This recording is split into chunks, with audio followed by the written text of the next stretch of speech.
네, 중국 해킹 그룹으로 추정되는 이들이 우리나라 공공기관 등에 대한 사이버 공격을 예고한 뒤 실제 12개 학술기관 홈페이지를 해킹하는 사건이 발생했습니다. 네, 이번 해킹이 의미하는 바는 무엇인지 윤민우 가천대 경찰안보학과 교수와 함께 짚어보겠습니다. 안녕하세요. 안녕하십니까? 네, 안녕하십니까. 예. 네, 자 저희가 말씀드린 대로 지금 학술기관 홈페이지가 해킹을 당했습니다. 네. 중국 해킹 그룹 지금 샤오칭이라고 알려져 있는데 이들이 예고를 하고 나서 이런 사이버 공격이 있었거든요. 그 배경을 먼저 좀 짚어볼까요? 이게 기본적으로 이제 우리가 해킹이라 그러면 이 기술 공격 뭐 이런 걸로 이제 통상적으로 생각하는데 네.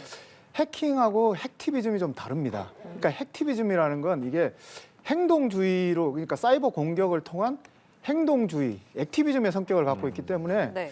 이거는 이 정치 심리전 또는 여론전, 영향력 공작 또는 이제 인지전 뭐 이런 성격을 갖고 있거든요. 네. 그러니까 이렇게 예고 공격을 함으로 인해서 그 한국의 대중 여론들의 공포를 조장하는 테러라이징을 하고 이런 걸 한다는 거죠.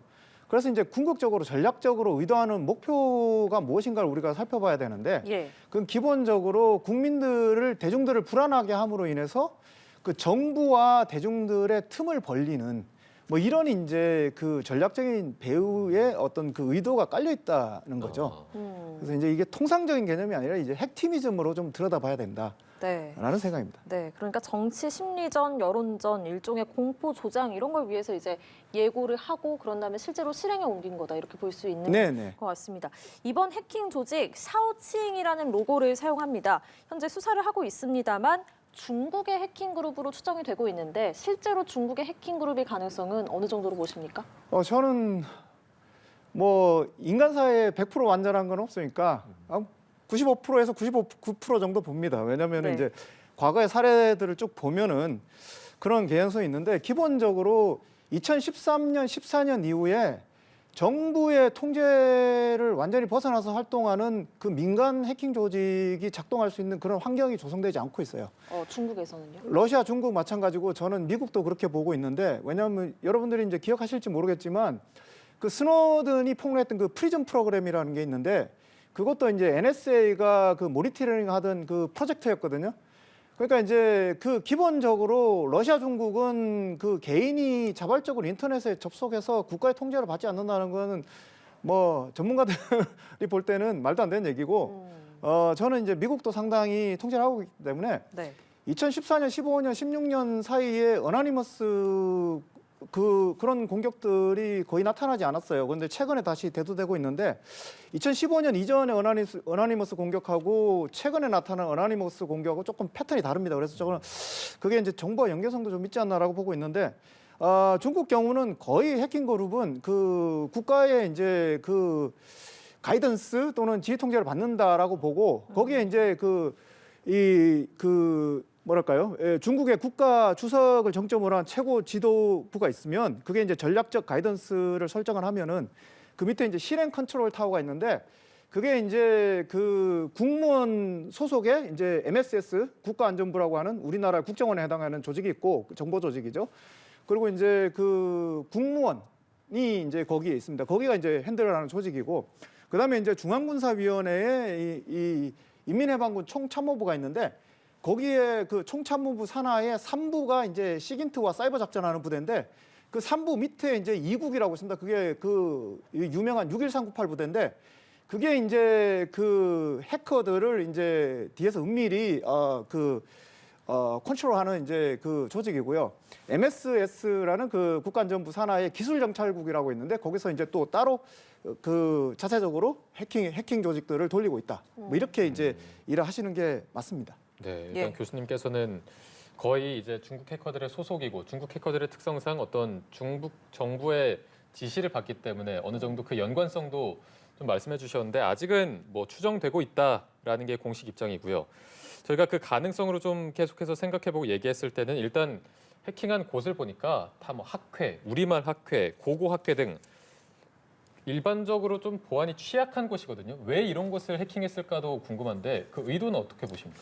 이게 이제 우리가 큰 그림을 봐야 되는데 이게 우리나라의 사이버 대책의 기본적인 문제점이에요. 사이버를 이제 기술 문제로 지역적으로 보다 보니까 근데 이제 중국은 기본적으로 초안전이라는 unrestricted warfare, 그러니까 무제한전의 전략 개념에 따라서 중국의 이제 그 일대일로와 중화민족의 부흥이라는 이제 국가 전략을 실현하기 위한 추진 체계의 거대 전략 하에서 이게 다 움직이거든요. 그러니까 우리가 저번에 봤던 강남의 비밀 경찰서와 이게 다 연계가 돼 있는 거죠. 그러니까 이제 이번에 그 공격당한 곳을 이렇게 분류를 해보면은 네. 네. 키워드가 역사, 네. 교육, 문화와 관련된 이제 그 기관들이라는 거죠. 그러니까 이제 여기에 내부 정보를 그 탈취를 했다라고 보면은 그걸 활용해서 여기에 소속된 사람들에 대해서 이제 그 친중국 인사로 포섭을 한다든가 아니면 영향력 공작의 어떤 그 기본 이제 기초 데이터를 확보하기 위한 의도일 수도 있고, 그러니까 이게 이제 역사 문화 공정, 고고학회 같은 경우는 이제 홍산 문화, 그다음에 하상주 단대 공정 뭐 등등등 이제 쭉 있잖아요. 동북 공정까지 이어서는. 네. 이제 그런 거에 연장선상에 봐야 되고, 이제 유학 교육, 뭐 우리말 뭐 이런 게 다 이제 문화 전쟁인데, 네. 최근에 이제 인지전을 말씀을 드렸는데 그 원래 전통적인 전쟁이 땅, 바다, 하늘, 사이버, 우주 5개 영역에서 이제 다영역 전쟁이 벌어진다고 하는데, 최근에 이제 2019년 이후에 인지전이라고 해서 인간의 내 영역을 장악하는 게 6번째 전쟁 공학으로 들어왔다는 거죠. 그래서 이 인지전 코그니티브 워페어의 가장 이제 메인 배틀그라운드가 문화, 역사, 그런 거죠 이제. 그러다 보니까 이게 우리가 좀 더 그 깊이 있게 들여다봐야 될 측면이 있다. 그리고 이제 또 하나 강조하고 싶은 게 이게 내부 단속력도 있습니다. 왜냐하면 이제 정권에 대한 불만이 이제 그 폭증할 경우에 이런 이제 이걸 이제 핵티비즘 중에 애국적 핵티비즘이라고 하는데, 러시아도 굉장히 유사하게 작동을 해요. 러시아, 중국이 굉장히 유사하게 돌아가고 있는데, 네. 이게 이제 그 정권에 대한 불만이 생기고 할 때 이제 이런 애국주의 운동을 통해서 외부의 적을 공격함으로 인해서 이게 기술 수준이 굉장히 단순하다는 거죠.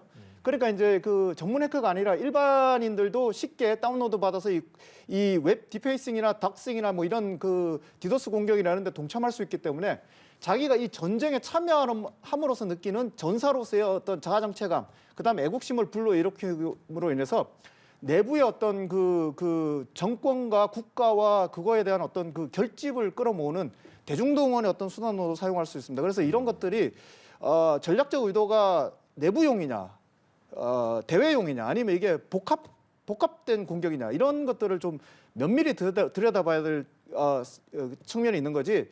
이걸 단순히 이제 기술적인 어떤 그 분석을 통해서 이게 별로 기술 수준이 낮으니까 이게 그렇게 안보적으로 중요한 사안이 아니다, 이렇게 지나칠 문제는 아니라고 생각이 됩니다. 최근에 또 중국 내에서 굉장히 격하게 반응하는 게 어떤 설날에 대한 문화, 김치에 대한 문화에 대해서도 예민하게 반응하는 만큼 이번 뭐 학술, 역사, 교육, 문화 등의 해킹이 있었고, 또 샤오칭이 혐한 해킹 그룹으로 알려져 있더라고요. 이런 부분을 봤을 때 뭐 여러 가지 분석을 해주셨지만 뭐 이런 정보를 노출한 부분이 있지 않습니까? 개인들의 161명의 개인 정보를 노출한 부분, 이거는 어떤 의도로 봐야 되겠습니까? 이게 전형적인 테러라이징이죠. ISIS나 이제 알카에다 테러를 할 때 이제 공격 전에 이제 그 예고를 하고 메인 공격이 벌어지면 이제 그 위에 후속 공격들이 이제 그 자생 테러에 의해서 막 벌어지는 거죠. 네. 그래서 이렇게 되면 전국이 불타고 있다는 느낌을 줍니다. 그러니까 과거에 이제 몽골이 그 유라시아 대륙을 정벌할 때 이제 어떤 식으로 이제 정복 전쟁을 했냐면은, 이 몽골이 이제 그 유목 기동군이기 때문에 그 주요한 수도나 적의 이제 주요 전투 집단도 공격을 하지만, 이게 이제 부대를 여러 가지로 쪼개가지고 산발적으로 별로 전략적 전술적으로 효과가, 그러니까 중요성이 없어 보이는 곳을 막 공격을 해요, 여기저기. 그러면 이제 어떤 착시 효과를 주냐면 전 지역이 몽골에 의해서 점령당하고 불타고 있다는 느낌을 주는데, 네. 뭐 이런 식의 효과를 벌이는 거죠. 그러니까 한국의 그 어디에 있는 누구도 안전하지 않다라는 그런 이제 그 공포의 극대화, 뭐 이런 것들하고 이제 관련이 돼 있다고 볼 수가 있고, 그러니까 우리가 사이버 전쟁 또는 이제 사이버 공격을 볼 때 이 반드시 유념해야 되는 거는, 이거는 심리전, 인지전 뭐 또는 정보전과 같이 연동돼서 돌아가는 거기 때문에 사이버 기술전만 딱 때려갖고 이런 식으로 작동하지는 않는다는 거죠. 최소한 2010년 이후에는 이게 복합전으로 나타나고 있다는 겁니다. 또 궁금한 게요. 해킹당한 곳이 12곳이었는데 저희가 그렇게 또 말씀을 드렸고, 그런데 이들의 주장에 따르면 70곳을 우리가 해킹을 했다, 이렇게 주장을 합니다. 또 다음 타깃은 키사, 그러니까 한국인터넷진흥원이다, 이렇게 또 예고를 하고 있는데, 이런 주장을 하는 이유는 뭐라고 봐야 될까요? 그런 연장선상인 거죠. 그러니까 이제 부풀림으로 인해서 네. 사실은 이제 사이버 공격이라는 게 굉장히 이제 그 우리가 특정하기 어렵고, 누가 진짜 공격자인지 공격이 어떻게 수행됐는지 특정하기 어렵기 때문에, 누가 얼마만큼 공격을 받았는지 특정하기 어렵고, 그러니까 이런 경우에 이제 부풀림으로 인해서 이제 이거는 그 여론전을 하고 있다라고 봐야 돼요. 영영역공자. 근데 이제 이게 정말로 그 기술 스파이 행위라든가 첩보를 목적으로 했다. 이런 경우에는 떠벌리지 않습니다. 조용히 은폐돼서 이제 그 정보를 탈취하는 데 집중을 하는 거죠. 네. 그러니까 이게 전략적 의도가 뭐냐에 따라서 이게 더 과장을 하느냐 축소를 하느냐 이렇게 가야 되는 상황인 거죠. 네. 전방위적으로 공격하고 있는 효과를 내려는 것으로 보이는데 네. 최근에 이제 한국이 중국 국민에 대해서 단기 비자 발급을 제한하지 않았습니까? 이거에 대한 보복 조치로 지금 이렇게 사이버 공격을 한 것이다라는 의견이 있는데 어느 정도 좀 동의하십니까? 그것도 있죠. 그것도 있는데 이제 그게 다는 아니다. 그러니까 그 뒤에 숨어 있는 전략적 의도들이 있다. 왜냐하면 이제 그 뒤에 중국 정부의 전략적 개입이 있을 것이다. 왜냐하면 이게 이 핵티비즘 조직을 돌리는 방안이 뭐냐면 이게 커맨드 내러티브라고 해서 중국의 애국적 내러티브가 있잖아요. 중화민족의 부엌, 중화제국 질서의 부엌 뭐 이런 것들이 내러티브가 있는데 여기에 공감하는 사람들을 돌린다는 겁니다. 그러니까 이게 지휘 통제 체제가 정확히 드러나지는 않지만 이런 그 거대 담론에 동의하는 사람들을 돌려가는데 그 핵티비즘 조직의 키 인물들은 중국 정보부나 국가와 인민해방군과 연계가 돼 있을 가능성이 있다. 그러니까 거기에 이 참여자들이 여러 가지 부류가 있는데 실제로 관련이 있는 코어가 있고 네. 이런 공격이 일어났을 때 거기에 이 뭐랄까요 애국적인 어떤 그 정서가 자극이 돼서 거기에 올라타는 밴드웨건으로 올라타는 이제 그 주변 참여자 그룹들이 있어요. 이렇게 해서 이제 공격을 하고 나서 중국 정부에서 이거를 멈추고 싶다. 그러면 이제 그 황구시보 같은 이제 관영매체라든가 중국의 주요한 뭐 유력 인사들이 그와 비슷한 언지를 줍니다. 공격을 멈출 때가 됐다는 거죠. 왜냐하면 이게 핵티비즘이라는 게 이렇게 애국적 공격을 하는데 중국의 외교적, 전략적 어떤 안보적인 이해관계를 침해할 수가 있어요. 왜냐하면 사람들, 대중들은 이렇게 흥분해서 여기에 애국적으로 참여하게 되면은 멈추기가 쉽지 않거든요. 이제 원하는 것보다 임계치를 넘어가는 경우가 있단 말이죠. 그러면 이제 멈춰야 될 텐데 그렇게 시그널을 준단 말이죠. 그럼에도 불구하고 이제 그 시그널을 못 듣고 이제 그 자발적으로 더 맹렬하게 해서 중국의 이제 안보적, 외교적 이익에 반하는 방향으로 임계치를 넘어간다. 그러면 이제 수사라든가 여러 가지 이제 공안들이 동원이 되는 거죠. 중국 현지에서. 네. 교수님께서는 중국 정부의 어떤 전략적 개입을 계속 말씀해 주셨는데 이들의 입장을 보면 우리는 자유로운 그룹이다. 중국 정부의 어떤 뭐 지시를 받지 않는다라고 말하고 있는데 이 부분은 거의 그러면 신뢰성이 굉장히 떨어지는 부분이라고 볼 수밖에 없겠네요. 그 범죄자들한테 물어보면 자기가 범죄했다고 하는 사람들은 거의 없죠. 예. 그리고 러시아의 킬렛이라고 있는데 이게 이번에 중국 그 핵티비스트 그룹하고 상당히 유사합니다. 킬렛도 본인들은 러시아 정부와 관련이 없다라고 하고 있는데 실제로 그들 행동 강령이 뭐냐면 러시아 정부와 군을 공격하지 않는다라는 행동 강령이 있어요. 그러니까 이제 이거를 그 업계 전문가들, 특히 해외 전문가들한테 물어보면 아마 웃지 않을까. 예. 네. 그렇습니다. 네, 또 최근에는 문체부 등의 부정한 접근을 시도한 흔적도 발견이 됐습니다. 그러면 이 또한 같은 세력의 소행이라고 볼 수 있을까요? 같은 세력일지 아닐지는 모르겠지만 여기서 우리가 봐야 되는 게 뭐냐면 네. 조직을 봐야 되는 게 아니고 중국 같은 경우에는 인물을 봐야 됩니다. 왜냐하면 이제 그 어떤 보도에 따르면 이번 조직이 이제 탱스네이크하고 관련이 있다라고도 하는데 네. 얘네들이 이제 주요한 그 핵티비스트 주동자나 해커 그룹 주요 이제 키 인물들이 있는데 이 친구들이 이제 A라는 조직에 있다가 그대로 B라는 조직을 새로 만들어서 활동을 해요. 그럼 우리는 A와 B가 별개의 조직인 것 같지만 실제로는 이게 같은 인물들을 옮겨가면서 다른 네이밍을 한다는 거죠. 네. 그래서 이제 이게 같은 조직일지 아닐지는 모르겠지만 전체 이제 전략적 줄기에 의해서 이게 어떻게 되고 있는가를 우리가 들여다봐야 될 거다. 예. 이 탱스네이크 말씀해주신 이 조직은 2021년부터 해킹을 계속해왔고 같은 조직일 수도 있는 부분이 있겠지만 결국에 우려되는 부분은 추가로 계속해서 사이버 공격을 할 수 있는 부분 아니겠습니까? 네. 정부가 대책을 세워야 한다면 좀 어떤 식으로 대책을 세우는 게 맞다고 보십니까? 그러니까 이제 우리가 이때까지 해오던 그 사이버 안보 접근 방법이 기본적으로 문제가 있다. 왜냐하면 이제 미국이나 이제 그 EU 또는 이제 러시아, 중국도 마찬가지지만 이런 이제 그 사이버 이 선진국들은 어떻게 접근을 하냐면 이게 기술 전문가들의 플러스 언어학자들, 심리학자들, 전략가들, 전략 전문가들 또는 이제 그 문화 전문가들, 고고학, 역사 이런 이 다양한 그 전문가들이 팀의 이 태스크포스에 같이 참여를 해서 이걸 복합적으로 전략적인 그 프레임을 갖고 분석을 하고 대응을 한다는 거죠. 그다음에 이제 군과 정부와 민간 간의 유기적인 그 연계 체계가 있어요. 그걸 이제 미국 같은 경우에는 다중이해 당사자주의 또는 멀티 스테이크 홀더리즘 이렇게 하는데 이 정부와 군이 이 코어가 돼서 민간과 함께 이제 이 펼치는 확장된 이제 그 디펜스 뭐 이런 식으로 이제 그 진화하고 있는 반면에 우리는 여전히 2000년대 초중반의 어떤 그 모델, 그러니까 사이버 해킹 공격을 기술 공격으로 이해를 하고 기술적인 방어 대책에만 몰입을 하는 굉장히 이제 그 지금의 상황과 맞지 않는, 왜냐하면 사이버전이 사이버 전자전 또는 이제 사이버 인지전 뭐 이렇게 이제 이 복합전으로 넘어가고 있는 상태라는 거죠. 지금 이제 어떤 얘기까지 나오고 있냐면 네. 뇌와 컴퓨터 간의 인터페이스 기술이 발전을 하면서 뇌를 어떻게 장악할 것인가, 뇌파에 어떻게 개입을 할 것인가 뭐 이런 얘기까지 이제 되고 있는데 상당히 이제 우리가 이 문제에 대해 심각성에 대해서 잘 파악을 못하고 있다. 뭐 이렇게 봐야 될 것 같습니다. 네, 지금까지는 중국 해커로 추정이 되고 있는 샤오칭에 대해서 알아봤고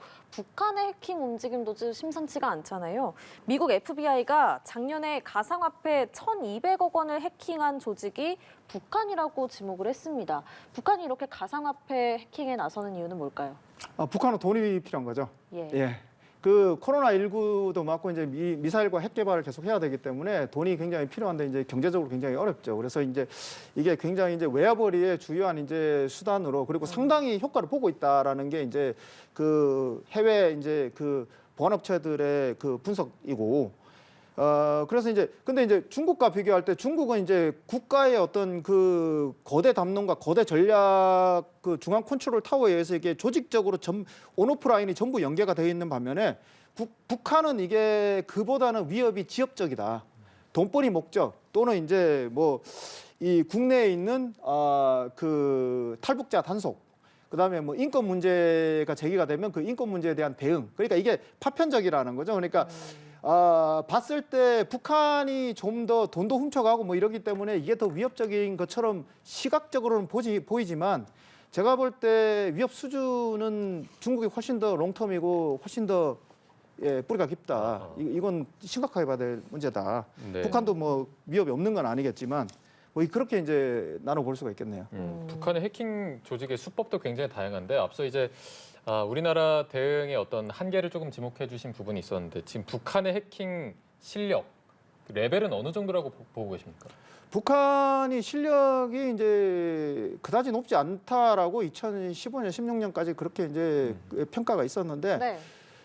최근은 상당히 높아진 걸로, 그러니까 보통 이제 그 해킹 이제 방어 말고 이제 공격 해킹을 미국을 제외했을 때 러시아, 중국의 수준이 제일 높고 북한이 거의 근접해 있고 그다음에 이란도 굉장히 사이버 공격 수준이 굉장히 높은 걸로 그렇게 평가가 되고 있습니다. 네, 지금 계속해서 어떤 실력은 높아지는 부분인데 최근에 수법을 보니까 뭐 국세청에 세무조사를 사칭한 이메일을 보내거나 이런 부분이 있습니다. 이런 거는 어쨌든 북한의 해킹은 주요 목적이 돈이라고 하셨는데 이렇게 사칭해서 뭐 해킹을 하는 건 어떤 의도라고 봐야 되겠습니까? 이게 이제 뭐 이 두 가지로 볼 수 있는데 일단은 이제 그 국세청을 이제 그 노렸다 하면 개인정보가 이제 주가 아닐까. 예, 그러면은 이제 거기에서 이제 뭐 몇 가지가 있겠지만 이건 제가 좀 말씀드리기 좀 뭐랄까 이거 좀 더 들여다봐야겠지만 일단은 이제 그 본인들이 이제 미래의 어떤 간첩으로 포섭할 만한 인물들을 탐색하기 위한 어떤 그 정보 수집 차원에서 했을 개연성도 있어 보이고, 그다음에 이제 국세청이라는 게 그걸 털어서 직접적인 그 금전 수익이 나오는 건 아니기 때문에 보이스 피싱이라든가 아니면 이제 그 사이버 공격을 하기 위한 어떤 특정한 타깃을 찾기 위한 목적이 있지 않을까. 왜냐면 아무래도 이제 국세청 정보를 보면 누가 돈을 많이 갖고 있는지 알 수 있으니까 뭐 이런 이제 그 두 가지 정도의 이제 추정은 가능한 거죠. 예, 알겠습니다. 오늘 말씀 여기까지 듣겠습니다. 윤민우 가천대 경찰안보학과 교수와 해킹 사건에 대해서 짚어봤습니다. 고맙습니다. 고맙습니다. 감사합니다.